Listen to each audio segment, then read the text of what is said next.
Hi guys, I'm Stefan, welcome back to my channel. In this video I'm going to have a look at the brand new OURA S300 piano by DONNER. Don't forget to subscribe if you haven't already done so, and if you like what you see, give this video a thumbs up. As always, I have a code for you. If you'd like to buy this specific piano, you can use the code STEFAN10, which is going to give you 10% off, or you can use the code STEFAN to get 10 to 15% off any piano on the DONNER website. You might have seen my previous video last year when I was reviewing the DONNER DDP-200 piano, and today I have the new range here to show you, and I'm very excited to show it to you because it really improved on so many aspects and also things that I was complaining about when reviewing the first product. This piano is in a higher price range than the DDP. It's around the $800, $1,000 category, but of course exact pricing is going to depend on where you buy it, whether it's on Amazon, their own website, or whatever code you use. But the point is that it's a more premium product than the DDP series, and it's going to be obvious not just in the look, the materials, but also in the sound and the functionality. And I'm going to take you through all of these today, play you a few pieces so you can hear the actual sound of the piano and show you all of those new features. The OURA series has 3 pianos. It has the R300, the S300 and the S100. This piano here, the black one, is the S300, and the R300, as you can see on the photos, comes in 2 kind of wooden colors, and it's a slightly different design. All of them are a very Scandinavian kind of minimalist design. But the one thing I really love about this piano company is that they challenge the status quo. So trying to create pianos that fit into modern homes, especially because these are all digital pianos, they don't all have to look like traditional acoustic pianos. They don't have the same materials, they don't have the same build, so why should they look the same, and why could we not have more options for how pianos look as well? Looking at the competition, there's far less options when you go with the traditional piano companies, and DONNER is trying to come up with more interesting designs every year to make it fit into everyone's homes. So as I said, the OURA has these 3 types of pianos, and the S100 is the slightly more affordable version, and the S300 and R300 are identical in ability, but they have a different look. So whichever of those 2 you go with, it's going to be the same feel, the same sounds, and so on, but it's a different look depending on what home you want it to go into. So let's talk a little bit about the look and the build. Now, as you can see, this piano is black and it has a metal frame all around, and the actual piano sits on top of the metal frame. It has 3 pedals at the bottom, which again is cased in a wooden box, so it looks very nice and it's very sturdy when you play it. The most beautiful touch of this specific piano is the leather cover at the top, which makes it look very unique, and the kind of grille look on the side, which again is a beautiful feature, and it looks very kind of designerish. The piano opens up like this, and you can see that on the inside it's kind of a black wooden finish as well. Now, my favorite thing about this piano is this huge amount of space that we have here when the piano opens up. When the piano is closed, you can put frames on it, you can put books on it, you can put anything you want on it. Obviously, if you play it very often, that's going to be awkward because you have to take everything off and put it back on when you practice. But if your piano is played occasionally, maybe once or twice a week, then you can put some nice ornaments on the top. If you have seen my previous review of the DDP-200, I was complaining about the music stand, which was quite short, and if I put single pieces of sheet music on it, it didn't really support it very well, and some of the pages would bend over because the stand wasn't tall enough for standard letter or A4 size paper. Now, as you can see here, we have a huge amount of space for sheet music, and just to show you how much I can put here, I can put 1 book at the end, I can put another book at the end, I can put another book here, and I can put 2 more books there. So I can basically fill up the entire piano with sheet music. And most importantly, sometimes when you play from printed music and a piece of music has, for example, 7 pages or 5 pages, on most pianos, even acoustic pianos, the most pages you can put in front of you are 3. So if you put 3 pages, you either need to page or you need to kind of very quickly arrange the pages. But here, you can easily fit 7 pages in a row after each other, or 7 sheets of paper. So you can play the entire piece without paging or without worrying about moving the pages. whilst you're playing. So that's one of my favorite things about this specific model, that there's so much space to put your music on, and if you're practicing multiple pieces, you can keep them all on the piano when it's open. And it's very sturdy, and since it is kind of a leather finish on the inside as well, it's not going to slip. So the pages and the books are going to stay in place, it won't slide off. Now let's move on to the other sides of the piano. So as you can see, we've got 88 keys, just like on any piano, so the same size keyboard, and you have a very nice red accent here at the top.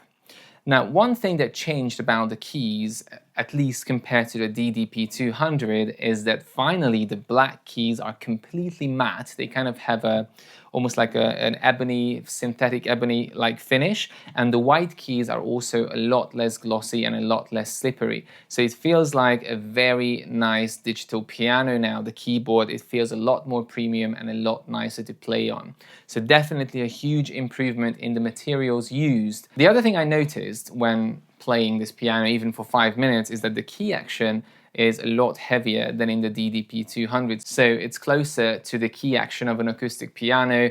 It feels nicer to play on, and the response is really good. The one thing missing from these keys that you would find in an acoustic piano or a very high-end digital piano is the let-off mechanism, which basically would allow the key to come up very quickly and allows for very fast repetitions. Now that's not present in this keyboard, I just wanted to mention that, but other than that, it's like a very, very good mid-range, mid to high-end key action here. The other big improvement in the piano build is that now in the S300 and the R300 series, you can actually have half pedaling using the pedals at the bottom. In the S100 and the DDP series, you can only do pedal down or pedal up. There's nothing in between. But as we know, on a real piano or an acoustic piano, the pedal can go down halfway and then the dampers only come up a little bit, so you get some kind of a string resonance, but it's not going to be as overpowering as the pedal being completely down. Now, before we turn to the sound, let's have a look at the connectivity, because there has been some improvements there too. So of course, in the back, we've got the power adapter.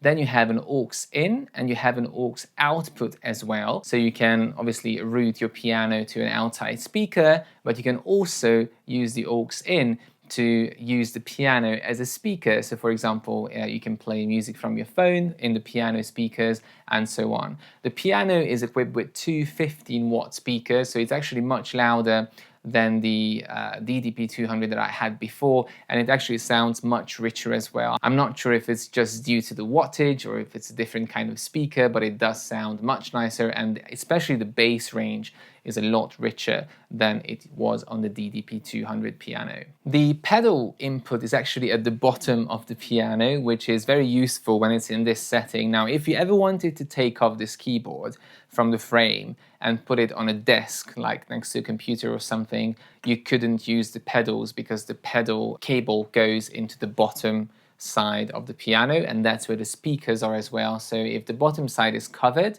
the sound wouldn't be quite so nice, it would be a bit muffled, but because the way the frame is around the piano, it leaves the speakers nice and open, so you get a nice ambient sound coming out from the bottom of the piano. In the back of the piano, you also have a USB connector, and you can connect that to your computer, and this piano model also has Bluetooth connectivity, so you can connect it to your smartphone, iPad, or even your laptop. The piano came with a bundle of software. It's something called Melodix and Cubase and certain variations of that, and you get a code that you can use to download all of these software. Some of them come with piano lessons and learning songs, and some of them come with music production features. So it's quite a big bundle of apps that you get, and all of them work not just on the computer but also on the iPad and the phone, and you can use either the USB or the Bluetooth connectivity to do that. Now, the piano obviously is capable of sending MIDI signals, so if you want to record your playing in the computer and get a very clean sound and maybe later on change the sound of the piano, then you can record it through MIDI, and you can do that through the Bluetooth or the USB output as well. Now, let's talk about the final thing, which is the sounds and the other functions on the keyboard. This piano comes with 15 different sounds, and you can access them with the function button. Now, as you can see on the left side of the piano, we've got the power button, the function button, and the volume button. It's very minimalist and it doesn't look kind of clunky. There's no screen, so just very simple on the side, not kind of disturbing the look of the piano. And by holding the function button and pressing the keys, you can access some of these functions. One of the functions you can access is the Bluetooth function. Another function you can access is the local on and local off, which to my understanding means that if you connect the piano to an outside virtual instrument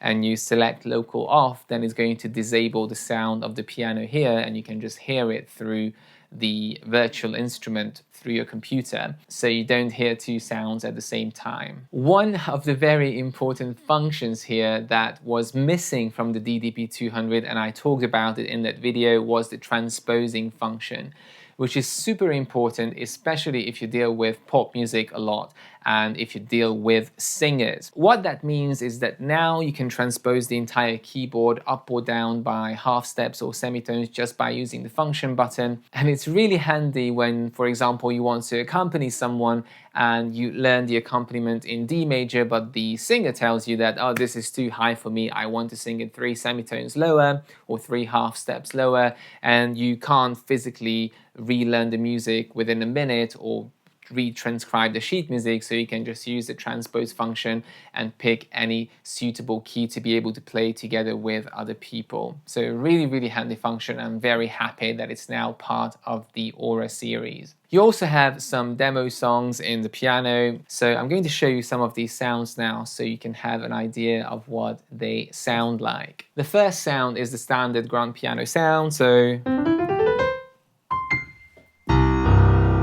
it's quite a nice, rich sound.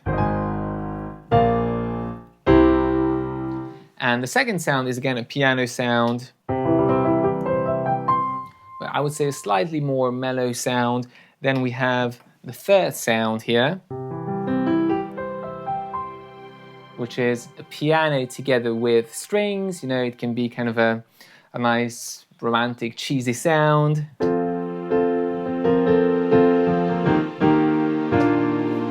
And then going on, we have some E-piano sounds. Next one is E-piano sound again.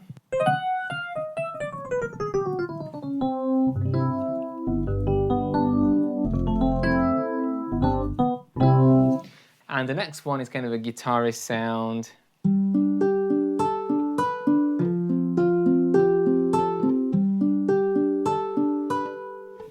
It's kind of a plugged guitar. Then we have a steel guitar sound.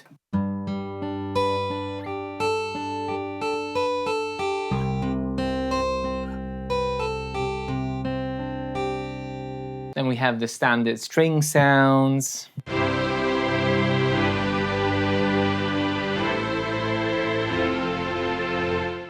And then you also have some kind of solo string instruments, which is very unusual for digital pianos.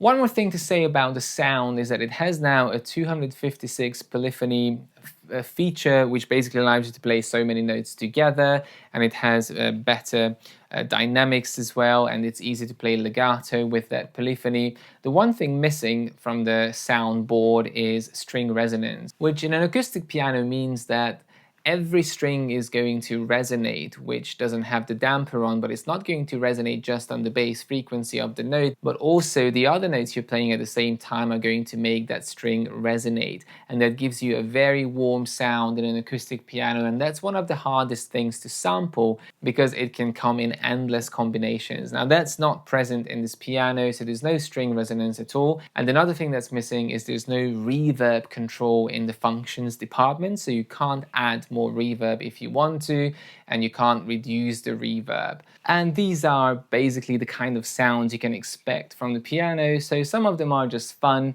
You've got some organ sounds as well, of course, I forgot to show those. and some of them are useful for different genres, like more bluesy styles or jazzy styles, or for music production if you want to layer different sounds. Now, in the final part of this video, I want to play a few pieces just so you can hear the piano in context. What does it sound like with a slow emotional piece? What does it sound like with something more upbeat? And maybe just show you some examples from more popular, more classical genres, so you can see the versatility of the sound and also the responsiveness of the action.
Well, I hope this little review gave you an insight into this lovely instrument, how it's different to the previous ones, why it might be a better option for you if you're looking for like a mid-range piano. In this price range, you've got quite a few competitors, but those ones might not have the same funky designs.